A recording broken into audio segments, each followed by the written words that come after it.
ventana. Mis queridos hermanos y hermanas, paz y bien, santa alegría. Muchísimas bendiciones a cada uno de ustedes.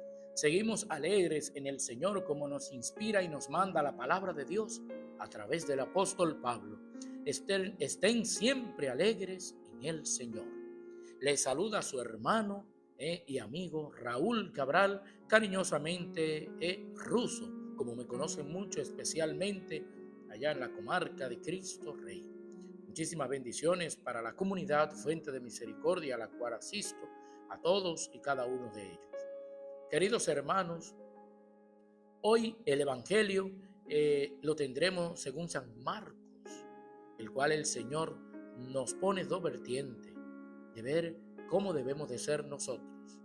Sí, estar activos, así como Pedro, el primer papa de la iglesia, esa roca donde Cristo edificó en esa piedra la iglesia y le entregó las llaves del cielo, del reino de los cielos. A ser prontos como Él y decir que Él es el Mesías. Pero también hoy Él nos enseña hoy que debemos de estar siempre en oración. Porque hubo momentos de Pedro que él estaba inspirado en el Espíritu Santo, pero también hubo otro momento que tal vez, no sé si era medio tibio o frío en la oración y bajaba como la guardia, tal vez no frío en la oración, pero tal vez bajaba como la guardia y también había momentos que tal vez se inspiraba, no él, sino el enemigo en él, porque Jesús hubo un momento que le dijo: apártate de mí, Satanás, que no piensa como Dios, sino como hombre. Pero veamos ya el preámbulo, el trozo de la palabra de Dios en el Evangelio de hoy, como ya dije, de San Marcos, en el capítulo 8 del versículo 27 al 33. Lo leemos en el nombre del Padre, del Hijo y del Espíritu Santo. Amén. Y voy a dedicar este Evangelio a los enfermos, por Nelson, por su salud, por mi hija Maya, también por su salud, por la señora Matilde, también que se la presentamos al Señor para que Dios restaure su vida y su salud también. El Evangelio nos dice que en aquel tiempo Jesús y sus discípulos se dirigieron a las aldeas de Cesarea de Filipo. Por el camino preguntó a sus discípulos: ¿quién dice la gente que soy yo? Ellos se le contestaron: unos Juan Bautista, otros Elías y otros uno de los profetas. Él les preguntó: ¿y ustedes? ¿Quién dicen que soy yo? Pedro le contestó: tú eres el Mesías. Él les prohibió terminantemente decírselo a nadie y empezó a instruirlos. El Hijo del Hombre tiene que padecer mucho, tiene que ser condenado por los ancianos, sumos sacerdotes y escribas, ser ejecutado y resucitar a los 3 días. Se lo explicaba con toda claridad. Entonces Pedro se lo llevó aparte y se puso a increparlo. Jesús se volvió y de cara a los discípulos increpó a Pedro: quítate de mi vista, Satanás. Tú piensas como los hombres, no como Dios. Palabra del Señor, gloria a ti, Señor Jesús. Lo que le decía a mis queridos hermanos, Jesús hace una pregunta que hoy tal vez te la hace a ti, me la hace a mí.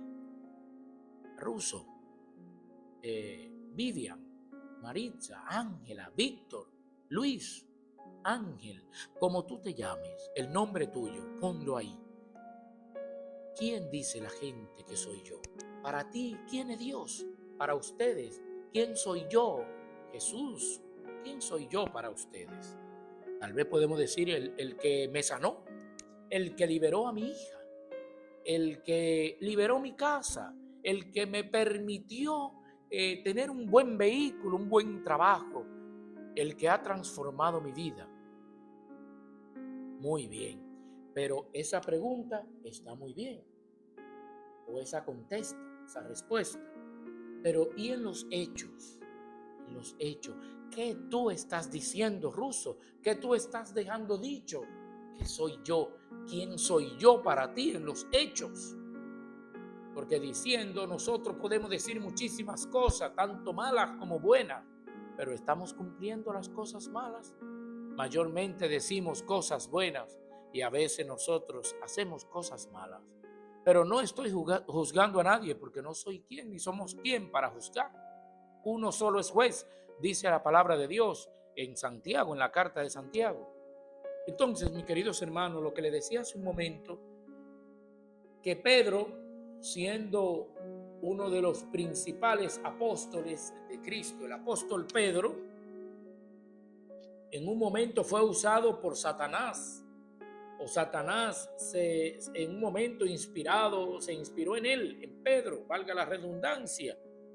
Pero vemos una primera inspiración divina donde Jesús hace esa pregunta que él le dice a sus discípulos, a sus apóstoles: ¿quién dice la gente que soy yo? Uno que Juan, otros que el que habría de venir, o uno de los profetas, o eres Elías. Pero ¿y ustedes? ¿Quién? Para ustedes, ¿quién soy yo? Y vemos que dice la palabra de Dios que Pedro le contestó, tomó la palabra y le dijo: tú eres el Mesías. Mesías, que quiere decir Redentor, el Salvador, el que habría que venir, el enviado de Dios. Y él le dijo terminantemente que no se lo dijeran a nadie. Y luego siguió diciéndole lo que iba a suceder, porque él le hablaba claro, sin parábolas, a sus apóstoles, a los discípulos, sí, y esto, y eso. Entonces los apóstoles a veces lo alaban al lado: ¿por qué tú le hablas a ellos en parábolas y a nosotros no?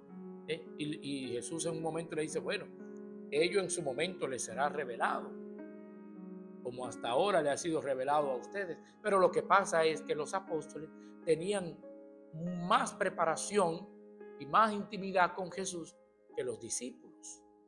Los discípulos muchas veces se quedaban en un milagro y buscaban a otro para que reciban ese milagro, pero tal vez no recibían o no se quedaban mirando al milagroso, sino se quedaban solamente en el milagro. Pero los apóstoles, mayormente, mientras iban madurando, iban echando un poco al lado, claro, no sin darle su valor, pero iban echando un poco al lado el milagro, iban más enfocados en el milagroso que es Jesús. Entonces vemos en la segunda inspiración que no se inspiró nada positivo como en la primera, en Pedro, sino que vemos que cuando Jesús dice: el Hijo del Hombre tiene que padecer mucho, tiene que ser condenado por los ancianos, sumos sacerdotes, por los escribas y demás, y luego ser ejecutado, pero no se quedará en la ejecución, sino que resucitará al tercer día. Entonces vemos que Pedro lo ala a un lado, como callándolo frente a los demás apóstoles, los discípulos, y le dice, no sé cuántas cosas tal vez le dice, pero aquí solamente la palabra de Dios dice para increparlo. Increparlo quiere decir para ir en contra de lo que Jesús dice. En otro pasaje le dice: Señor, no, ¿cómo va a ser eso? Tú no puedes morir, yo moriría contigo, o yo moriría en lugar tuyo. Y ahí vemos ahora en este que solamente dice que lo increpó, pero Jesús también lo increpó delante de todos. ¿Por qué lo hizo así Jesús? Que tal vez lo pudo increpar a solas, porque quiso enseñarle a los apóstoles y ya había cierta intimidad, cierta confianza, como decimos nosotros, entre Jesús y los apóstoles. Y entonces ahí, delante de los demás, entonces Jesús lo increpó, le dijo: apártate de mí, Satanás, para darle a entender a los demás apóstoles que también en ello puede ser utilizado el enemigo, Satanás, que tú no piensas como Dios, sino como los hombres. Entonces hubo una liberación ahí también en Pedro y una enseñanza para él y para los demás apóstoles. Entonces, mis queridos hermanos, hoy el Evangelio nos presenta dos vertientes. Una, que si oramos y no nos descuidamos, tendremos siempre inspiración divina. Pero hay otra, que si oramos y nos descuidamos: no, ya lloré, yo como que nos confiamos demasiado. Entonces puede haber una inspiración que posiblemente no sea venida de Dios. Así que seamos pronto como el apóstol Pedro, seamos como él, siempre pronto a reconocer al Mesías, a reconocer a Jesús y seguir constantemente en la oración para que no entre en nosotros el chisme, la crítica, el odio, la división ni nada de eso. Como nos manda la palabra de Dios, estén siempre en oración. Amén. Querido hermano, hermana, hasta aquí la reflexión de este día, reflexionando con Raúl Cabral, tu espacio y canal. Que Dios te bendiga a ti, querido hermano, hermana. Le doy muchas gracias a muchísimas personas que me han escrito, que me han llamado, que me han mandado nota de voz, diciéndome qué pasa con la reflexión, qué pasa con el evangelio. Me gusta como Dios a través de ti lo desglosa. Queridos hermanos, gracias, porque eso lo inspira a Dios en cada uno de ustedes y la gloria es de Él, pero el gozo es nuestro. Así que a ustedes no lo voy a mencionar porque mencionaría algunos y se me olvidarían algunos también. Quiero bendecirle a todos desde la bendición de Dios, que Él es que da toda bendición, Dios. Y muchísimas gracias por seguir dejándose usar como inspiración para mí y para los demás. Desde este canal, Reflexionando con Raúl Cabral, que el Señor te bendiga a ti y a toda tu familia y a mí también y al mundo entero, en el nombre del Padre y del Hijo y del Espíritu Santo. Amén.